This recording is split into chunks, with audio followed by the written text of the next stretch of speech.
Let me show you where I am. I am in a square called Chamberlain Square. I'm in the heart of Birmingham, in the heart of Victorian Birmingham, surrounded on one side particularly with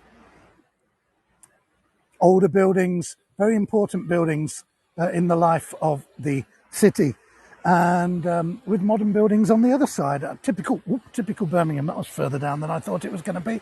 And the building in front of us that looks like a classical temple, it was built in the style of a classical temple in the 1830s, and it's called the Town Hall. Now, this is not Town Hall as in a seat of government. The Town Hall was built as a concert hall and a place for large events. And that is exactly what it is to this day. It is a concert venue. And it was built in the 1830s. And it is a haunted building, so they say. Now, if you go to a concert there, you may see one of the ghosts, because one of the ghosts that has been frequently reported is seen actually within the main auditorium of the town hall, and he's particularly spotted at the end of a concert, walking along the aisles, walking through the exit, and I mean when the door's closed. Of course it's a ghost, but also staff report seeing someone sitting in the seats after everyone has left, and they go over to check that this person is okay, and as they get very close to this person just kind of disappears in front of their eyes. So he's been very regularly seen over the years by staff. But there's a ghostly presence that is believed to be on the outside of the building as well.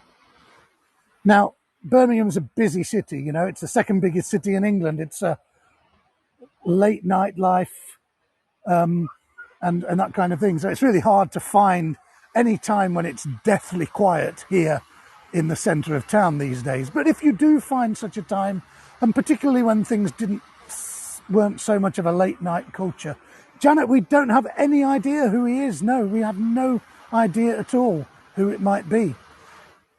People who see the figure say he's dressed in what appears to be kind of the style of dress from the Victorian era. So a long frock coat and a hat that would be from that era. Now, people who were passing here late at night, for many years, they reported as they walk close to the town hall, hearing, coming from somewhere around the building, a strange metallic tapping noise. And people never knew what it was. And a lot of people just used to think, well, it must be the plumbing, the pipe work from the Victorian plumbing, you know. In old buildings, the pipes, and even in new buildings, the pipes make funny noises. But the old plumbing was replaced and stripped out as part of a major refurbishment a number of years ago. And the noise continued. And people have come up with another idea as to what that might be. And that is that it could be the ghosts of two workmen. Now, these days, we've got some great perfect props. Okay, let's have a look at these workmen. They're putting up banners for the Commonwealth Games on the side of the town hall. But these guys, look, they are on a little ladder. They have harnesses on. They have hard hats. They have supervision. When this building was being constructed in the 1830s, none of that kind of thing. Two stonemasons were on scaffolding, and they were carving the tops. So the tops of these Corinthian columns, a beautiful decoration, very skilled stonemasons at work up there. But of course, none of that safety equipment. And while they were doing that, the huge blocks of stone that make up the roof line of the building were being hauled into place on a block and tackle. Now, on the 23rd of January 1833, the two workmen, the two stonemasons were up there. Their names were Mr. Badger and Mr. Heap. And according to news reports the following day, one of these huge blocks of stone was being lifted into place above where they were working on this rickety wooden scaffolding. The rope snapped. The block of stone weighing several tons crashed straight down onto the scaffolding where they were.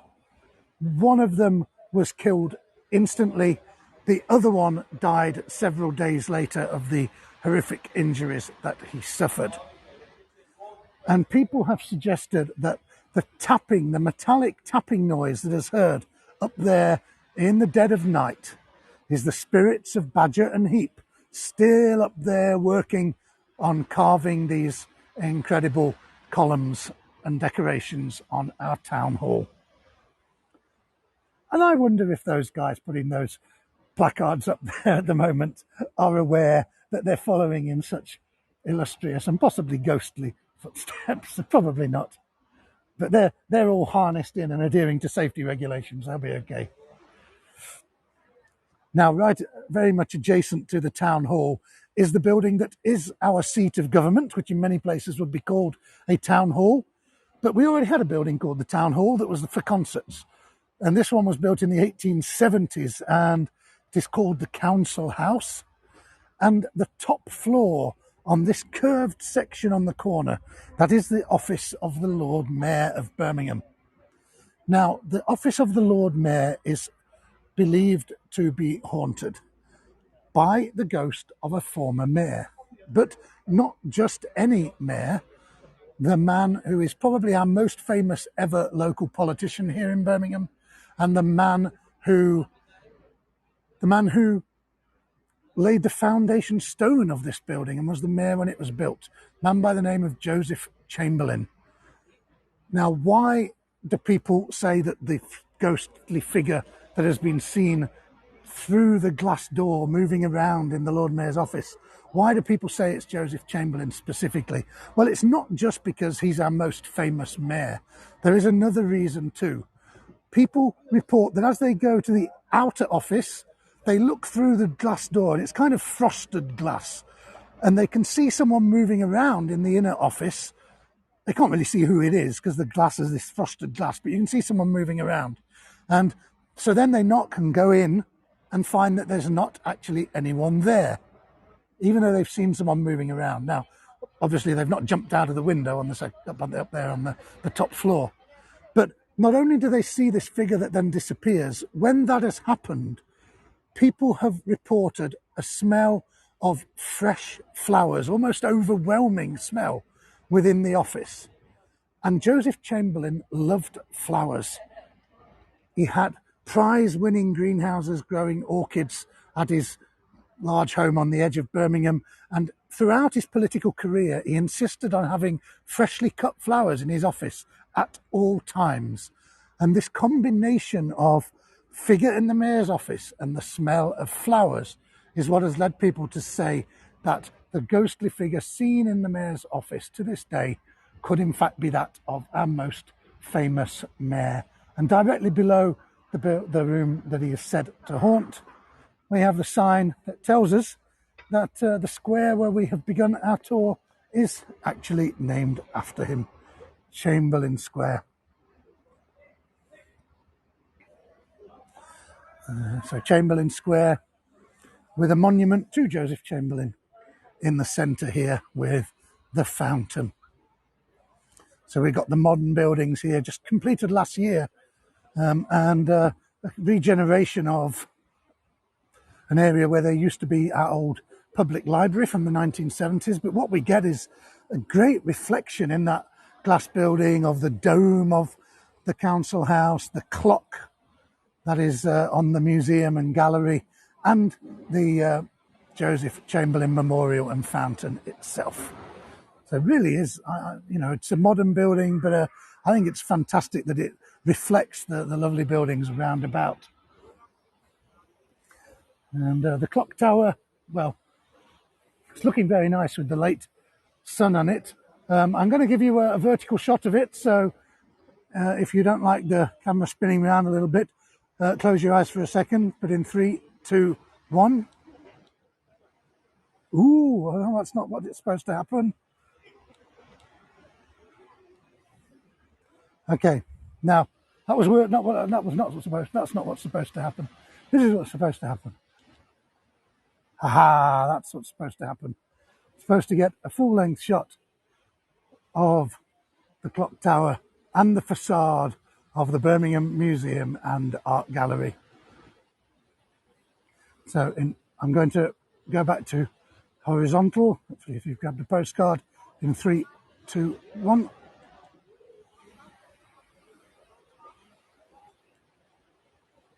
Oh, okay. So let's move on a little bit. Now, Chamberlain and the stonemasons on the town hall, they're not the only ghosts that have been reported in this area. Around the back of the museum here, the museum, the original building with the clock tower, was the original part of the gallery and the museum, but it was extended as the collection grew and they needed more space. And it's connected with a bridge, the original section with the later section. And ghostly figures have been reported around this area, but very strange ghosts that seem out of place in the middle of a modern city, because the ghosts that have been reported here are what appear to be monks in long cloaks with hoods, and they are seen particularly around this area here.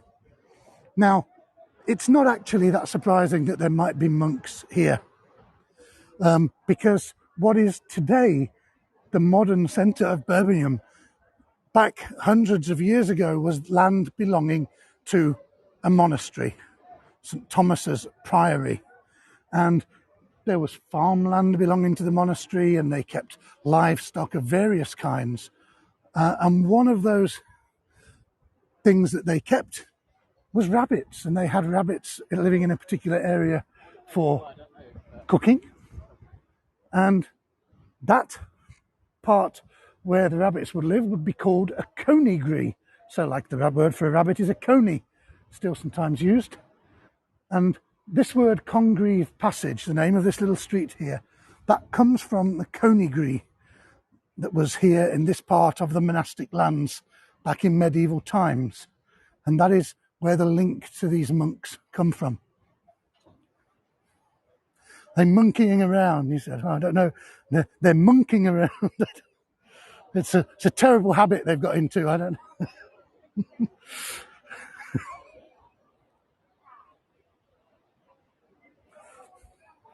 So now that's an interesting question you asked, Robin, about whether, not about the monkeying around, about whether people see ghosts in daylight. Yes, but I think people generally say that ghosts are seen more at night. I don't think that's because, ghosts wait until it's dark because they're ghosts. I don't think they're going to know between day or night. So the main difference is, especially in a city like this, during the daytime, they have a lot of people around coming and going. And if there's something out of the ordinary, you wouldn't really notice anyone, as Adrian said. But at night, when it's quiet and everybody's gone home from their work and their jobs, if something out of the ordinary is there, you would notice it more. That's more likely to be the actual likelihood. So a lot of people around here.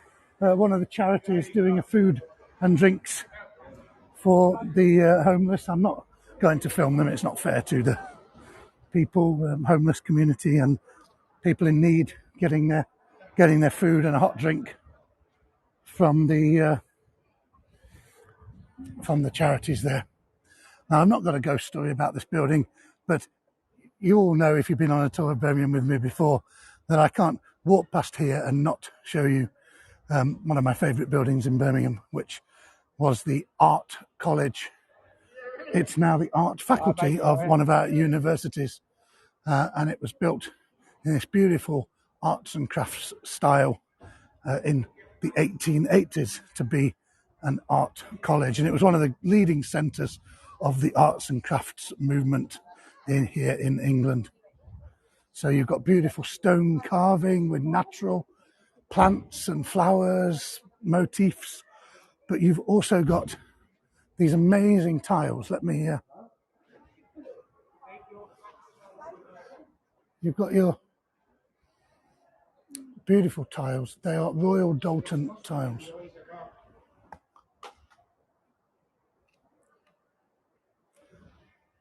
Thank you. Okay, so some guy just gave me a mouthful and threw a cup at me. Lovely.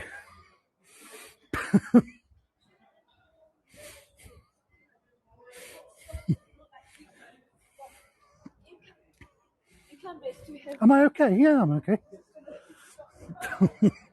He's lucky when I do an in-person ghost walk, I have a cane.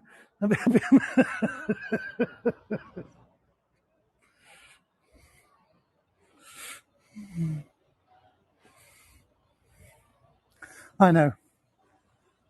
So we're walking down a street called Edmund Street now, and Edmund was the name of one of the people in the family who all the land around here used to belong to. The thing you always have to remember about Birmingham is it's quite a young city. Birmingham only started to grow from being a relatively small town in the 18th century. And back in the 18th century, this would have been the edge of the countryside, farmland. And it was an estate and land that belonged to a wealthy family called the Colmore family, who sold off land and rented off land for development. And a lot of the streets around here are named after members of that family, and Edmund Colmore was one of them. And this beautiful terracotta building here on the corner, 19th century building. This is Birmingham's first telephone exchange. Absolutely gorgeous building, especially with the evening light, sunlight shining on it. So here on Edmund Street, and in this whole area that used to belong to the Colmore family, which is Birmingham's main business district. So a lot of offices, banks, insurance companies, accountants, legal companies, and many of them are in very, very beautiful Victorian buildings. Not all of them. Let's look at this side of the road. But they're not all office buildings and businesses. We also have some hospitals because, of course, like any growing city, they needed hospitals. And the building across the way was a hospital built in the Victorian era. You might be able to see, it says on the front, let me zoom in a little bit, Ear and Throat Hospital. It says it in two places. The Ear and Throat Hospital. Now, the Ear and Throat Hospital building these days is a legal company, offices of a legal company, and it is a building that is reputed to be haunted. Oh, hello. On video, mate. Yeah. So these buildings on this street, there's a couple of them that are reputed to be haunted. I'm going to tell you the stories. But, you know, when I was a kid, you know, when you're a kid, you always want to watch a horror movie and you're not allowed to. But when I was a kid, the film that we all wanted to watch that was we weren't allowed to watch was called Poltergeist. And of course, we did watch it. And I'll tell you why that's relevant in a little while. Now, the Ear and Throat Hospital, the stories I want to tell you have been reported in recent years by people working in the legal company. And they've been reporting strange activity, poltergeist activity. So they haven't seen ghosts, but poltergeist activity, items moving, chairs moving across the floor in their offices, coming in the morning and discovering that the office looks as though someone has broken in and overturned their files, moving things off their desks that turn up months later behind things in an old storeroom. These kinds of things. It goes beyond just the, things, your pen going missing off your desk. That happens in every office, and I'm not suggesting it's a poltergeist. And all these things were going on for a long time, and some people were freaked out by it, some people just accepted it. But a few years ago, they had a conference with some of their colleagues from another one of their offices, and it was a 2-day event. It was in the modern bit of the building, which is behind this beautiful Victorian facade. And they had the first day of their meeting.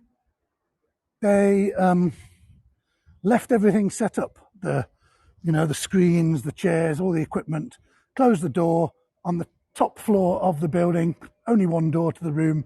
They left. The next morning they came to go into that building. The door would not budge. They thought, that's strange, we didn't lock it. They went and got the keys from security. No, the door was not locked, but they could not budge it.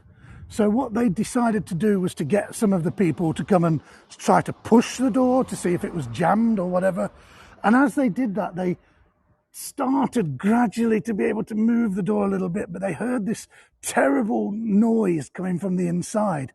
And when they got the door a little bit open, they managed to get one of the small members of staff who got designated as being the smallest to go through and see what was going on. And what she discovered was that during the night, all of that equipment in the room had been piled up against the door from the inside. The only door to that room on the top floor, piled up from inside. Nobody in there. Now, they went to the security guards and they said, what do we got? CCTV. They said, well, we've not got coverage of the room. Obviously, a legal company, confidentiality and all those kinds of things.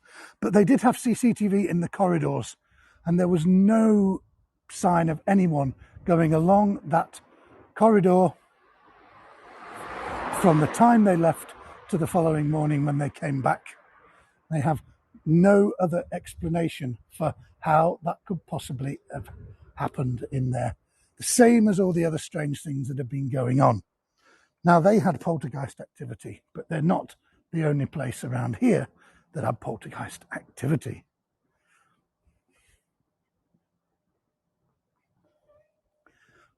The buildings across the way had poltergeist activity as well. Now, building across the way, these days, again, I think it's offices on the upper floors. Again, lovely Victorian building. But on the ground floor, I think there's a salon in there of some kind. But it used to be a pub and restaurant and a small hotel. It was called the White Swan. There's a white swan carved. And one of the things it offered was pool, snooker, billiards. Also shown in the carving. Now, by the 1980s, the hotel was the hotel part of the business had closed, but it was still in operation as a pub and restaurant. But the rooms obviously were still there. And if the manager had had a particularly busy night, he couldn't be bothered to go home, he didn't live in permanently, he would sometimes stay in one of the rooms upstairs. One particular night, he was just getting off to sleep when he heard a terrible commotion coming from downstairs. And he went down and he could hear crashing, he could hear smashing of bottles, and he realised that it was coming from down in the cellar. Now he looked, the cellar door had a padlock on it, it was locked, no other way in there. He came out to check. Here on the front there was once, here at like the trapdoor where they lower the barrels of beer into the cellar. That's been concreted over now. That was also locked. So he thought, well, whoever the intruder is, they must have got down into the cellar somehow and then got locked in as he was shutting up the place. So, intruder on the premises, he called the police, and the police sent an officer with a dog. That was their response for something with an intruder on the premises. So, police dogs, hugely well trained, used to dealing with big crowds. The padlock on the door of the cellar. The police officer brings the dog forward. They open the door and they can hear scraping, smashing of bottles coming from down there.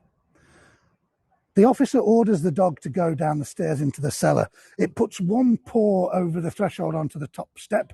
It starts whimpering. It runs out of the building. The officer's a bit embarrassed, very apologetic, fetches the dog, orders.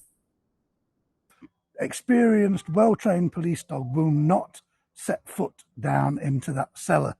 So at this, the policeman says, okay, do it yourself, gets out his truncheon, says to the landlord, you follow me down the steps. As they go down, they turn the corner, the landlord flips on the light. and the noise stopped instantly.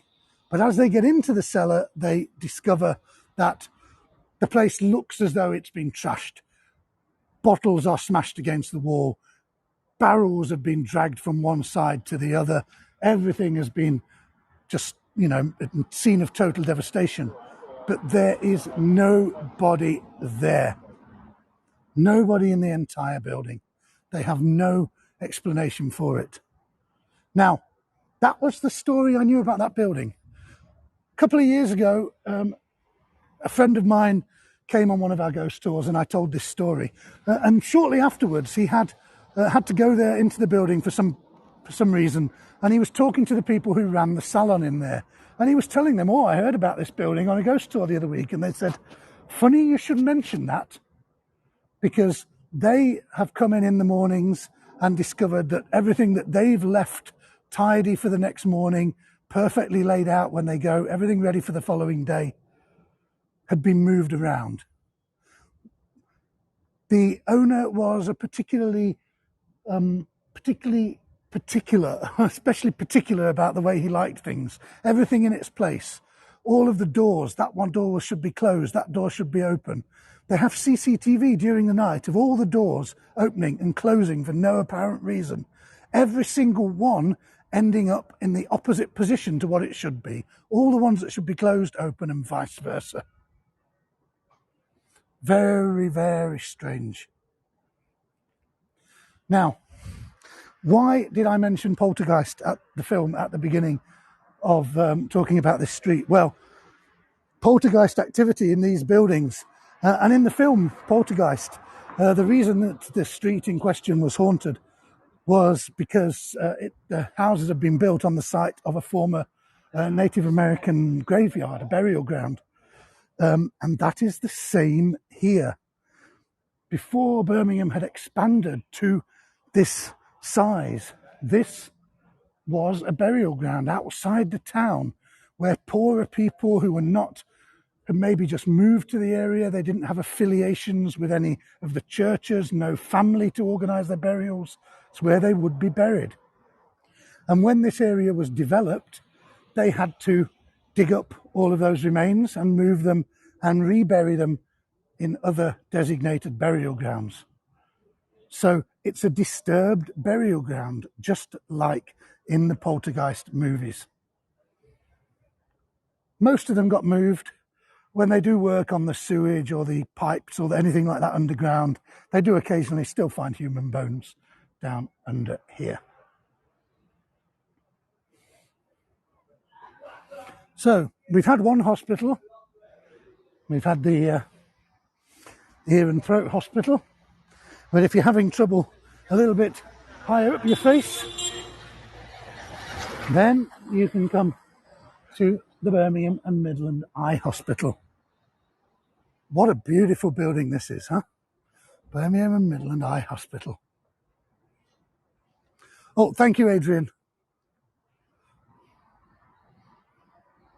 So the Birmingham Midland Eye Hospital, another beautiful 19th century building. And it was an eye hospital until the 1990s when it closed, and it was restored as a beautiful hotel. And it's a lovely hotel, Hotel Divan, part of a chain. And it has two ghostly things associated with it. The first is that people have reported seeing a ghostly nurse within there. And specifically in one of the function rooms where they hold things like wedding receptions and things like that. And people have reported seeing a figure of a nurse standing close to the end of one of the tables and then just kind of walking away and disappearing as they leave the room. But the ghost that has most often been reported is one that these days is in one, well, it's now a hotel, Lee. Wedding receptions in the hotel that it now is. It's now one of the leading hotels in the city. What is now one of their very nice larger suites or rooms. Could I zoom into the plaque? Yes, I can. So that tells us the building was constructed in 1883. The hospital originally founded some on another site in 1823. But one of their nice suites, one of their larger rooms, is a 2-level room, and it's called the Tattinger room. So the Hotel du Vin, it's about wine, French wines. A lot of their rooms are named after, especially the nicer ones, are named after French wines or champagnes and that kind of thing. The Tattinger room is split level.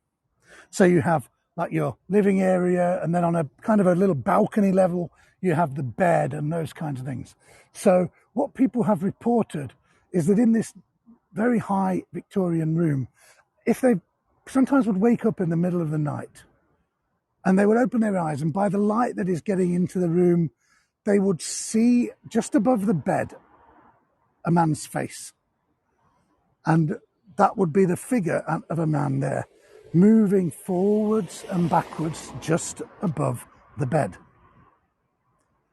Now, that ghost has stayed in the same place, but the reason it is just above the bed now is because this split level has been put in when it was converted from a hospital to a hotel. And it is believed to be the ghost of a doctor, one of the doctors who worked here back in the early years of this hospital, who took his own life and hanged himself in the part of the hospital where he did his consultations.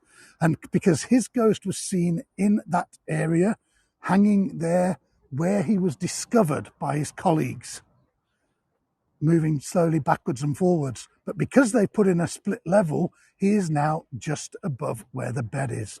Now, why did he take his own life? Well, it was from remorse. He had a patient who had a very serious eye condition in one of their eyes. And, you know, the techniques they had, even in one of Europe's leading eye hospitals, which this was, were nowhere near as sophisticated as what they are today.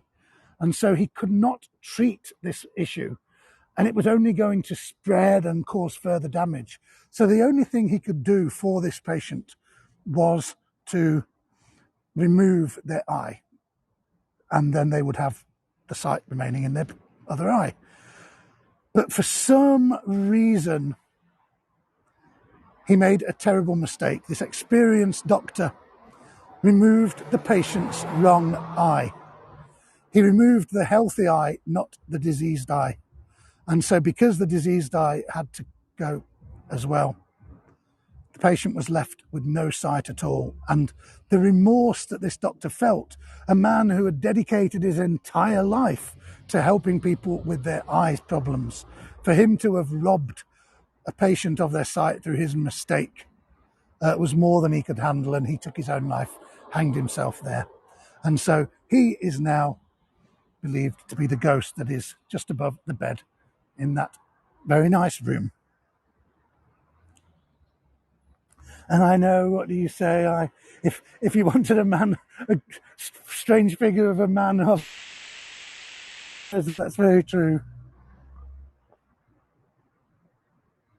You know, haunted hotels are quite interesting because sometimes they might say, oh, we don't want the clients finding out that some of the rooms are haunted. They won't want to stay there. But I've actually seen TripAdvisor reviews of hotels where they've given the hotel a bad review because it was supposed to be haunted, but they didn't see any ghosts. So, works both ways, I guess.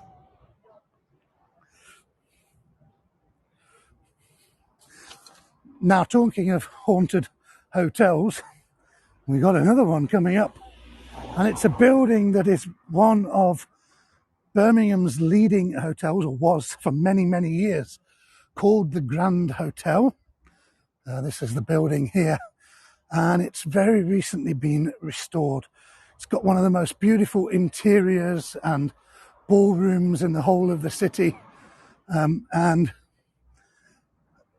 before it closed as a hotel, before its renovations, there was a young girl working there who worked on the reception, and she'd been on holiday, so she came back into work after her holiday, and she, at the end of her shift, she came down from the cloakroom, got her stuff, and she went down in the lift. She came out into the reception. Her friend was on the reception, and she said, just had a lovely chat to our night porter.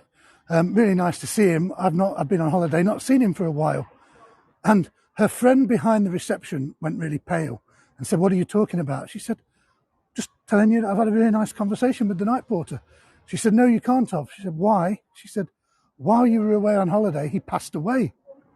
She said, "No, I've just had a conversation with him in that lift."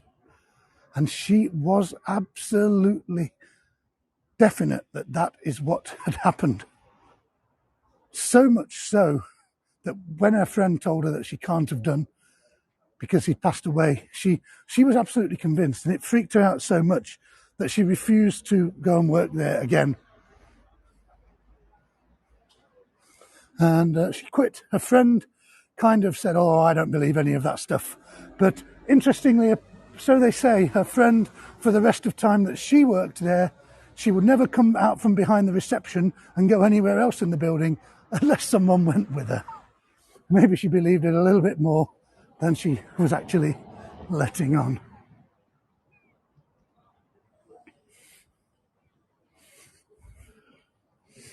No. Oh, I don't think I would either. But to be honest, Robin, I worked in a hotel in Birmingham when I was a student, and I'd sooner have seen ghosts in the lift than some of the people I worked with. So,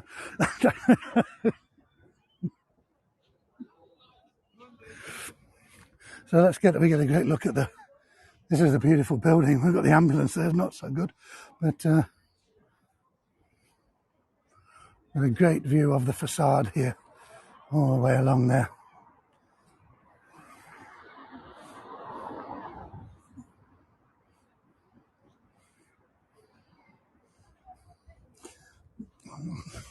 My glasses are going a bit. Darren, thank you. That's so kind. So we're in the churchyard of Birmingham's Anglican Cathedral. So this is our cathedral, St. Philip's Cathedral. A very small cathedral for such a large city. But it's not been a cathedral for the first 200 years of its life. It was built in the early 18th century when this area of what the city became was starting to get developed. This was the area where all the wealthy people lived, and they had a church built because they didn't want to go down into the area where the markets and all the workshops and things were, to go to the church down there. And after Birmingham had become a very large city, the Church of England decided that probably they should have a bishop here. And they appointed a bishop, and he got to choose any of the city's churches to be his cathedral, so the seat of the bishop, or they said we could build a new one, and he chose St. Philip's. So that is why St. Philip's, despite its size, one of the smallest cathedrals in England, and it has been a cathedral since 1911, despite having been here for over 300 years now. Oh, you get a lovely shot of what you get on my tours, a gull sitting on a gravestone. Look at that. Lee, no, Wells is definitely not the smallest cathedral. Wells is the smallest cathedral city, I think. Wells Cathedral is big, a big cathedral. I think it's the smallest place with a cathedral. But the actual cathedrals, I think this one and I think Guildford are the smallest.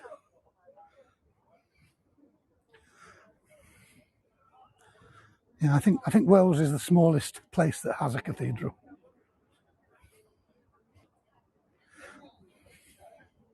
So I want to show you something here that really ties everything together before we finish. Because I started by telling you a story of Badger and Heap and the tragic way they were killed while carving the columns on the town hall. And just over here, just inside St. Philip's Churchyard is their tomb. And for their memorial, they have a little part of one of the kind of columns that they were working on when they were killed. Some might say that's a little bit sick, but this is their tomb. And every year at the beginning of May, 1st of May, not necessarily specifically in memory of Badger and Heap, but in memory of all people who have been killed in the line of their work. So trade unions and employment associations and those kinds of things, they lay their wreaths here. So that's where Badger and Heap are buried. Thank you, Emma. You've answered the question for me. Yes, St. David's. Well, St. David's is a tiny place, yes, but it is in Wales, not in England. Now, one final ghost story I'm going to tell you. So just underneath this office building here, at one time, the building's up for rental at the moment, but for a long time it was a gym. And a number of years ago, when it was a gym, there was one of the classes going on, like a yoga class, I think, that kind of thing. And at the end of it, they had like a little chill out time where the people just had to close their eyes, sort of lie back and chill out. But halfway through that, about a third of the people in this particular exercise class suddenly got up and were kind of, what was that? And the other people were kind of, shh, we're trying to relax here, we're having our chill out time. And they said, no, what, didn't you hear it? And I said, hear what? And about a third of the people reported that they had heard a scream and a woman crying for help. They looked around the gym, the building, nothing to be seen. They looked outside, nothing to be seen. What they did not know was that gym is built right on the site of a place where there was the murder of a young woman in the 19th century, whose ghost had been reported to haunt this area. And this area at the time was an area that was very known for being a red light area of Birmingham. So it was one of the young ladies involved as a sex worker at that time who had been murdered. And it was her scream that had been reported to be heard here down the years that the people appear to have heard while they were in the gym. And if you look at the website where it's up for rental, I bet they don't mention that.